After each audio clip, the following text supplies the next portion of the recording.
Bienvenue dans ce journal, mesdames et messieurs, bonsoir. Tout de suite, je vous laisse découvrir le sommaire. Les évêques de la Conférence épiscopale nationale du Congo appellent les élus députés nationaux et sénateurs à adopter des lois justes qui vont garantir la tenue des élections en 2023. C'est le lundi 5 octobre que les élèves de Bleu et Blanc vont débuter la nouvelle année scolaire. Mais les constats est amer puisqu'au marché central, l'ambiance n'est pas au rendez-vous. Les vendeurs crient à la mévente.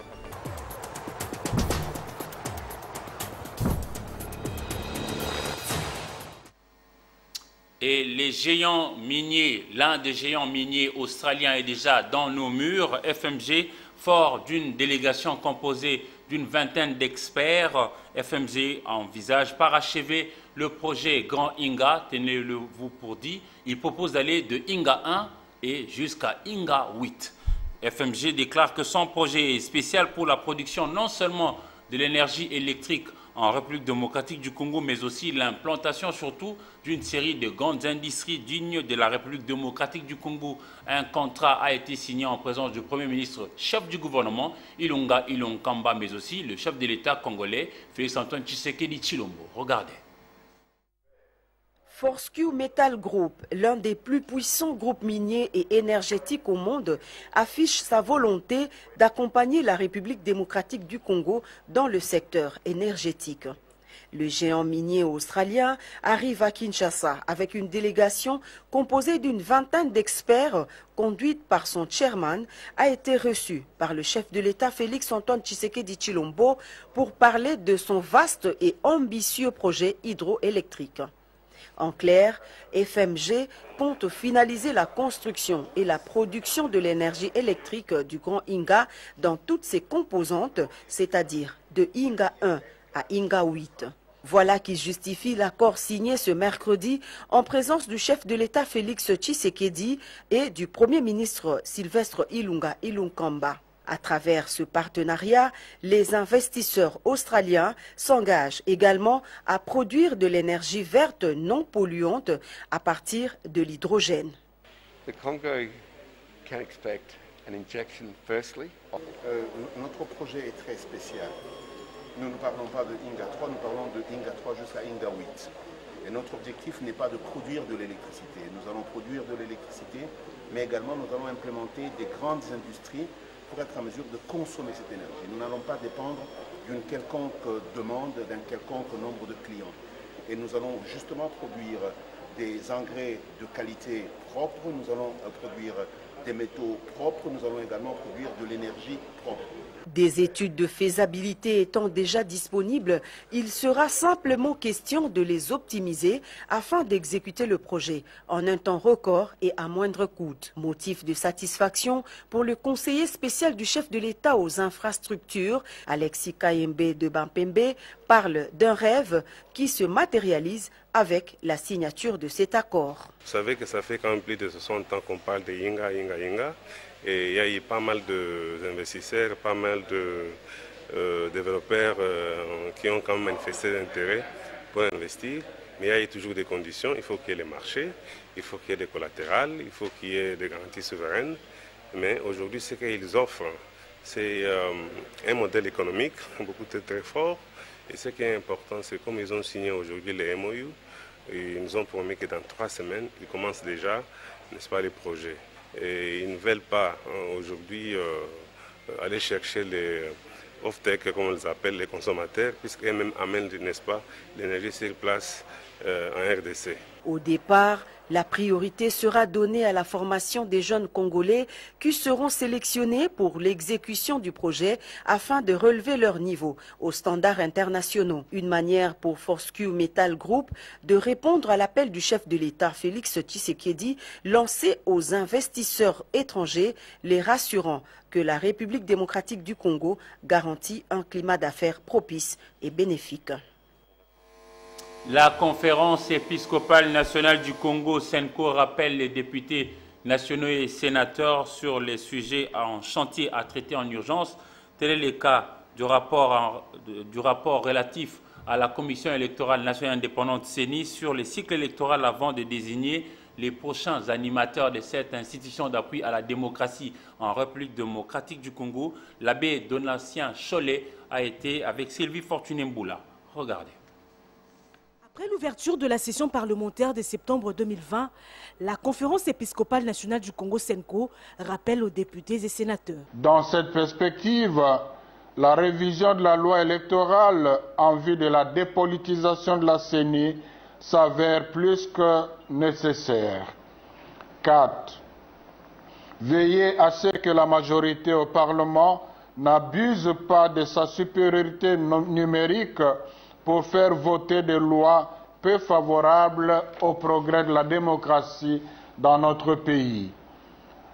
Dans le même ordre d'idées, les évêques, dans leur déclaration qui sème le vent récolte la tempête de juin 2020, ont rappelé aux élus que la loi de la majorité n'est pas nécessairement synonyme de vérité ou de raison, ni garantie de cohésion sociale.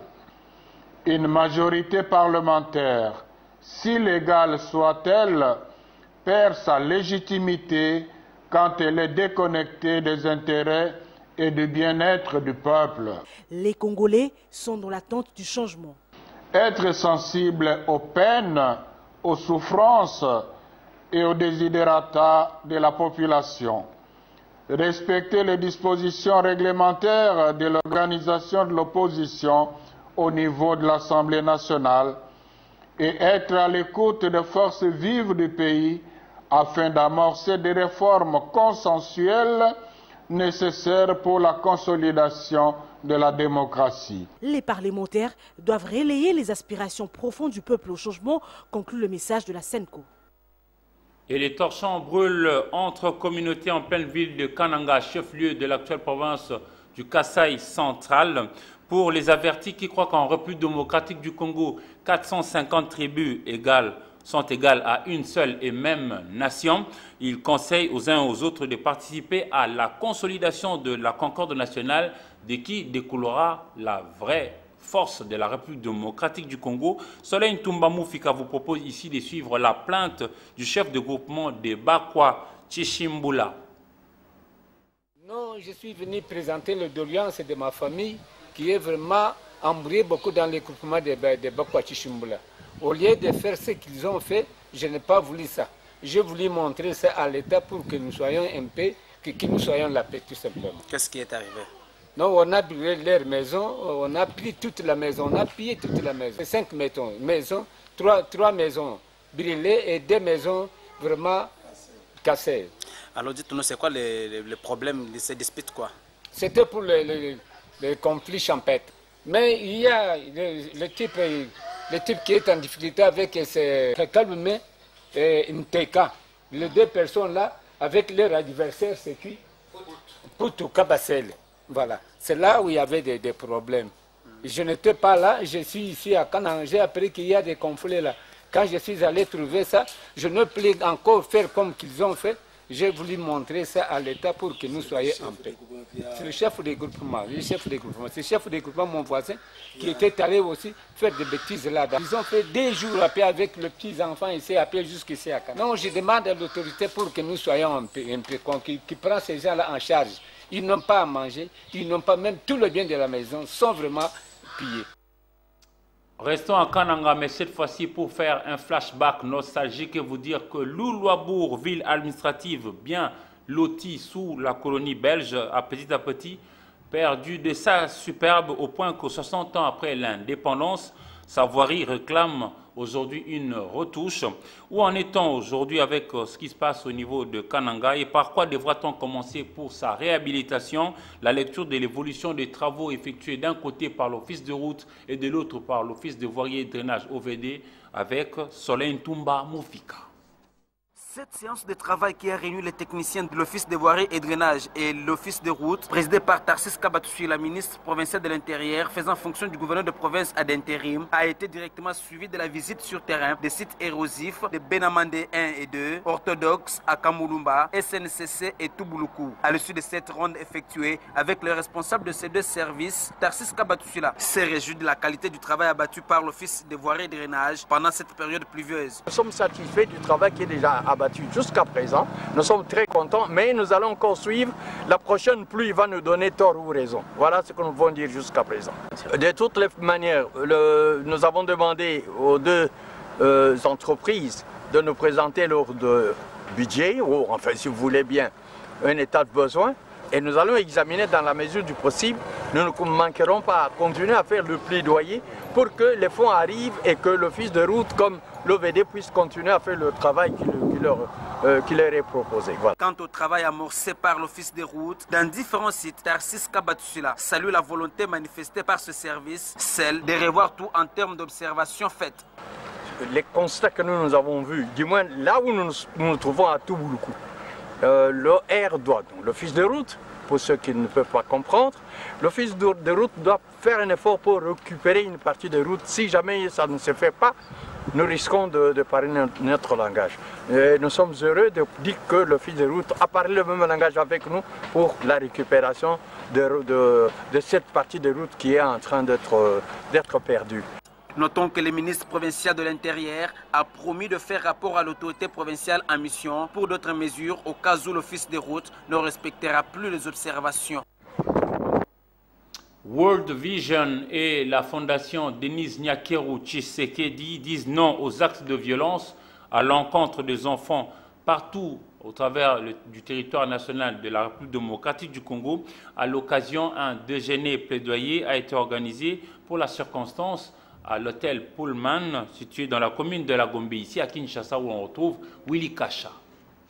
Une seule main ne lave pas toute une figure, dit-on, poursuivant le même objectif presque avec d'autres structures d'encadrement de la jeunesse. La Fondation Denis Nyakeru décide cette fois-ci de composer avec World Vision dans la lutte contre les actes de violence faits aux enfants. Il était ici aussi question de réunir toutes les parties prenantes qui poursuivent le même objectif, à savoir celui de mobiliser les ressources humaines, matérielles et financières pour lutter contre l'exploitation et les pires formes de travail des enfants en RDC. Pendant les déjeuners organisés pour la circonstance au Grand Hôtel, Denis Nyakeru a rappelé la nécessité de travailler en synergie et de doubler les efforts afin de mettre fin à toute pratique qui entrave le développement et le bien-être des enfants en RDC. Je voudrais aussi souligner le rôle essentiel de nos partenaires et les remercier de leur engagement dans cette lutte, car un travail en commun permettra de sauver des millions de vies et de fournir des services de prévention, de traitement et de prise en charge des millions de nos enfants vulnérables. Pour la Première Dame, signalons-le, il est impérieux de mettre en œuvre et allouer les ressources nécessaires au plan d'action national de lutte contre les pires formes de travail des enfants. D'adopter une approche interministérielle en collaboration avec le ministère concerné, notamment le ministère du Travail, celui des Mines, en charge des genres, familles et enfants notamment. À l'issue de ces déjeuners organisés pour la circonstance, le participant ont émis de voir le gouvernement, les partenaires techniques et financiers, y compris les secteurs privés, investir dans les projets et programmes pour les enfants en situation difficile, particulièrement ceux victimes de l'exploitation et pires formes de violences faites à l'endroit des enfants. La République démocratique du Congo fait face non seulement à la pandémie du coronavirus qui tue à l'échelle planétaire, mais aussi à la maladie à virus Ebola. Quelle est l'évolution de cette maladie mortelle à ce jour dans la province de l'Équateur? Nous faisons le point avec José Maza Osukuma sur place en Bandanga qui nous dit que la maladie progresse vite et hélas, à pas d'antilope. Les maladies à virus Ebola et Covid-19 continuent leur expansion dans la province de l'Équateur. À l'instar de la pandémie de la Covid-19 et qui a 8 cas dans la province, la maladie à virus Ebola progresse à pas d'antilope.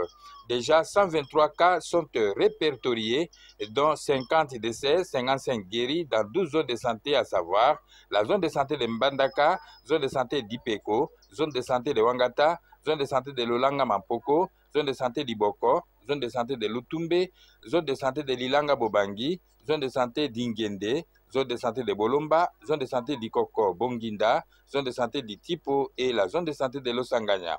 Au regard de cette situation encore alarmante, il est vivement demandé à toute la population de l'Équateur d'appliquer scrupuleusement les gestes barrières pour lutter contre ces deux maladies. Entre autres, le lavage systématique des mains n'est pas se saluer à main nue, n'est pas toucher le malade ou cadavre de ces deux épidémies, n'est pas toucher ni manger un animal trouvé mort, porter régulièrement le masque et observer la distanciation sociale. Lutte contre le paludisme en province de l'Ituri. Sachez que 3 500 000 moustiquaires imprégnés d'insecticides à longue durée seront distribués aux populations à partir du mois de décembre 2020. Les constats sur place avec King Johnson Lusala. Environ 3 500 000 moustiquaires imprégnés d'insecticides à longue durée seront distribués en province de l'Ituri au mois de décembre prochain. Eric Mukumena, directeur national du programme national de lutte contre le paludisme, PNLP en sigle, l'a révélé ce mercredi 16 septembre 2020 lors d'une réunion de plaidoyer en faveur de la campagne de distribution massive de moustiquaires. Bien, nous allons d'informer au gouverneur que bientôt, les activités de distribution des masques de moustiquaires imprégnés gratuites vont commencer dans la province. Demain, il y aura un plaidoyer plus officiel et dès lors, les activités de formation et autres vont commencer en Ituri. Et donc, d'ici la fin de l'année, on espère qu'on va distribuer à toute la population, tous les ménages de l'Ituri, la moustiquaire imprégnée d'insecticides. Albert Kalonji, directeur technique Sanri, appelle le gouvernement provincial et les comités de distribution de moustiquaires imprégnés de trouver des stratégies pour la suite de ces processus. Les mots-clés, c'est vraiment la responsabilité de la province pour la suite des activités. En fait, la plupart des questions que vous avez posées, ça serait peut-être à nous de vous poser ces questions-là. Maintenant que vous avez entre vos mains cette activité, quelles sont les stratégies que vous mettez en place pour qu'il n'y ait pas de vol, pour qu'il n'y ait pas de détournement, pour que chacun puisse avoir la moustiquaire? L'acte d'engagement de ce processus est lu par le ministre de la Santé, Patrick Karamoura. Nous, sous-signés autorités politico-administratives, leaders communautaires, leaders religieux et membres de la société civile de la province de l'Ituri, prenons l'engagement de soutenir toutes les étapes, de participer activement à l'organisation et à la réussite totale de la campagne de distribution gratuite de moustiquaires imprégnés d'insecticides qui s'organise sur toute l'étendue de la province de l'Ituri en République démocratique du Congo. Plus que quelques semaines nous séparent de la rentrée des classes prévue pour le 5 octobre 2020 et l'ambiance au niveau du marché central notamment prouve à suffisance que les parents n'achètent pas et au niveau des vendeurs, ils crient à la mévente. Suivez ces commentaires signés pour vous par Torine Bongo. À 2 semaines de la rentrée des classes fixée pour le 5 octobre prochain, d'après les calendriers réaménagés suite au coronavirus, l'on constate qu'il n'y a plus, malheureusement, le même engouement habituel quant à l'approvisionnement en fournitures scolaires au niveau du marché central. Il s'observe une ambiance assez timide. Les vendeurs se plaignent de la mévente pendant que les parents affirment n'avoir pas assez de moyens pour subvenir aux besoins liés à la trousse scolaire.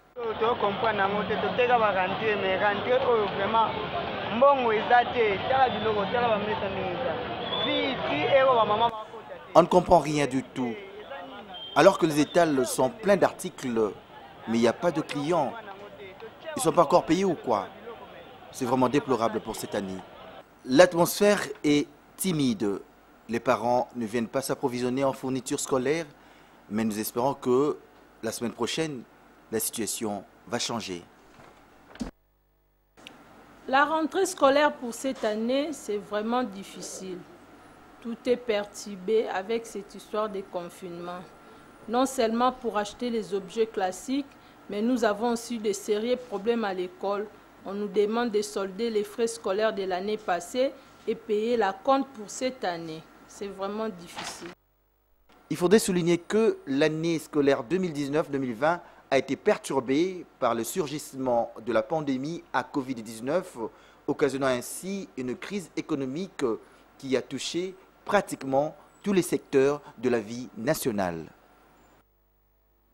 En sport, le stade Joseph Kabila Kabange de Kindu dans la province du Maniema doit subir une réhabilitation dans sa partie aire de jeu pour recevoir les rencontres de la Linafoot, Ligue nationale de football, et la Coupe de la Confédération avec la formation de Maniema Union FC. L'état de lieu de ce stade avec Papi Katassi.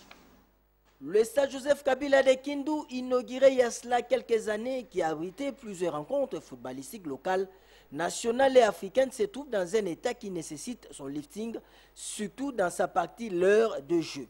Le comité de gestion de cette bâtisse sollicite l'aide du gouvernement pour la réhabilitation du rectangle vert. Surtout que ce stade va bientôt abriter des rencontres d'importance nationale et africaine. Maniema Union, le club qui y siège, jouera la moitié du championnat national dans ce stade et surtout les interclubs de la CAF où il est engagé au niveau de la Coupe de la Confédération. Profitant de son séjour de travail dans le cadre de l'inspection des infrastructures des logements des joueurs de Maniema Union, Guy Kapia, coordonnateur de cette équipe, a profité pour discuter avec les gestionnaires du stade et lancer un message aux décideurs face aux cris d'alarme, dans l'espoir que cette alerte trouvera du répondant auprès des autorités.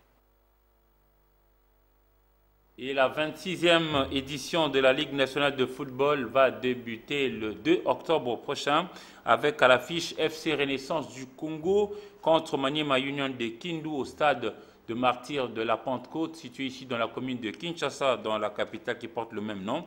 Dans ses commentaires signés Papi Katassi, découvrez les autres rencontres de la première journée. Fin de suspense, le calendrier de la 26e édition du championnat national de Ligue 1 a été publié ce jeudi 17 septembre.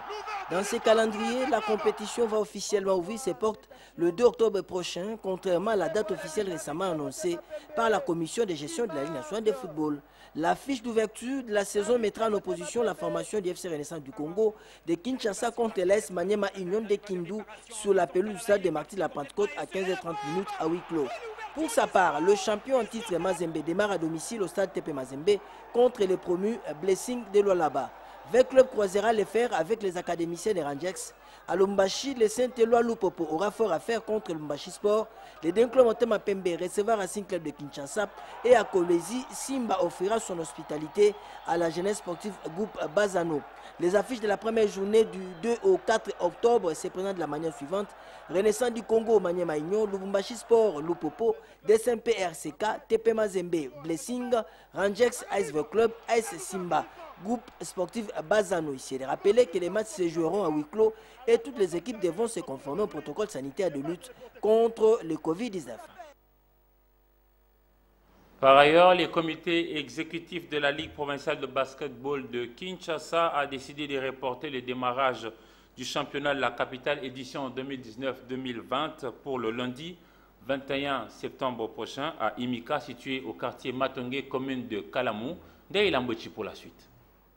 Le démarrage du championnat 2019-2020 de la Ligue provinciale de basketball de Kinshasa-Lipobakin, initialement prévu le jeudi 17 septembre à Limouka, dans la commune de Kalamou, a été reporté au lundi 21 septembre 2020. Le président de la Lipobakin, Trésor Nganga, ce report se justifie par le fait que toutes les équipes n'ont pas rempli les conditions exigées par l'entité organisatrice de cette compétition, qui va se dérouler à huis clos avec les clubs ayant terminé la phase aller. Il s'agit de 20 clubs CNSS, Arc-en-Ciel, Tourbillon en version féminine. Espoir Focache, DSMP, Terreur, Centre supérieur militaire, SCTP Kinshasa, Don Bosco, des bonhommes Molokai chez le monsieur. Les combinaisons de la première journée de la phase retour se présentent comme suit. Chez les dames, 20 clubs croisera Tourbillon. CNSS matchera Arc-en-Ciel. Dans la version masculine. Espoir Fokash va s'expliquer à la formation des Molokai. Le Derrick Motema Pembe croisera les fers avec des bonhommes. Terreur, Machara, Don Bosco. Le Centre supérieur militaire croisera et CTP Kinshasa. Cette compétition va respecter les gestes barrières édictés par les autorités du pays pour lutter contre la propagation du coronavirus. Et nous allons à présent lire la presse parue aujourd'hui sur Kinshasa dans une sélection et commentaires signés pour vous par Polydor Patrick Ngaziami. Revue de presse.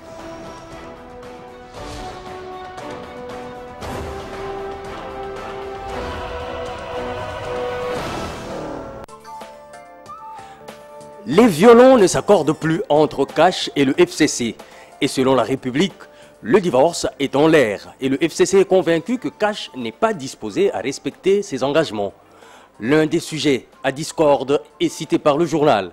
Le projet de nomination par arrêté du vice-premier ministre, ministre de l'Intérieur Gilbert Kankondé, des administrateurs de territoire, des maires de ville et des bourgmestres des communes intérimaires. Et face à cette situation politique, couplée à celle sécuritaire, enseigne le journal satirique Grognon, Atundu Liongo demande au parti au pouvoir de prêcher par l'exemple. Car pour lui, la cohésion de la coalition FCC Cash est une condition indispensable pour créer l'atmosphère de sérénité susceptible de mettre tout le monde d'accord. Entre-temps, fait savoir l'agence congolaise de presse, le président de la République a nommé 2 conseillers à l'autorité de régulation de postes et de télécommunications du Congo. ARPTC, au terme d'une ordonnance lue mercredi 16 septembre sur les antennes de la RTNC. Il s'agit de Prince Kokola et Joseph Pondé, qui feront désormais partie du collège de l'ARPTC. Et puis l'avenir revient sur la session parlementaire de septembre, ouverte le 15 septembre dernier, pour interpeller les députés et sénateurs au regard, bien sûr, de l'importance des sujets à traiter, dont l'entérinement ou pas de Ronsard Malonda comme prochain président de la CENI, l'audition des 2 rapports de la CENI et l'examen de la proposition de loi modifiant et complétant la loi portant organisation des élections présidentielles, législatives, provinciales, urbaines, municipales et locales. Leur responsabilité est engagée. Et pour une session budgétaire apaisée, écrit la référence plus, la conférence épiscopale nationale du Congo fait 7 recommandations. La CENCO invite, entre autres, les élus du peuple à adopter avec vigilance des lois justes qui garantissent la tenue des élections et à assurer le contrôle du budget. Dans le même ordre d'idées, poursuit le quotidien, elle les invite à relayer les aspirations profondes du peuple au changement et qu'ils évitent des lois qui ne rencontrent pas le bien du peuple. En passant, Forum des As annonce que le groupe des 13 personnalités a déposé hier jeudi 17 septembre au bureau de l'Assemblée nationale son projet de proposition de loi sur les réformes électorales. Le texte proposé par le G13 milite pour le consensus autour des réformes électorales. Dossier Ronsard Malonda. La présidente de l'Assemblée nationale, Janine Mabunda, s'en remet aux confessions religieuses, affiche le vrai modérateur, car, a-t-elle signifié, les questions liées à la CENI sont liées à des textes. Par conséquent, écrit le tri-hebdomadaire, elle a mis l'accent sur la nécessité du dialogue et d'harmonisation au sein des différentes composantes politiques de la société civile impliquée dans ce processus. Procès en appel de Vital Kamerhe, c'est aujourd'hui, et la prospérité s'interroge sur sa présence. Viendra-t-il ou ne viendra-t-il pas? Parce qu'écrit le quotidien, tantôt il est malade aux soins intensifs, tantôt il pourrait s'efforcer de se tenir debout. Mais aux dernières nouvelles, poursuit-il, ses avocats se disent globalement confiants et seraient encore prêts à solliciter pour la 8e fois une nouvelle demande de liberté provisoire. Bonsoir.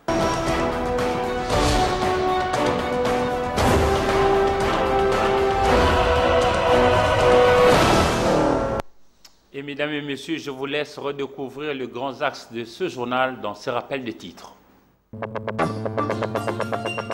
Les évêques de la conférence épiscopale nationale du Congo appellent les élus députés nationaux et sénateurs à adopter des lois justes qui vont garantir la tenue des élections en 2023.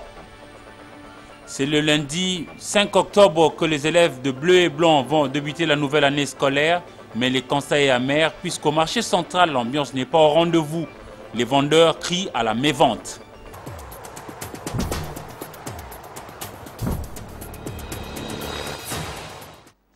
Mesdames et messieurs, c'est la fin de ce journal. Merci à vous de l'avoir suivi et bon week-end dans vos familles. Au revoir.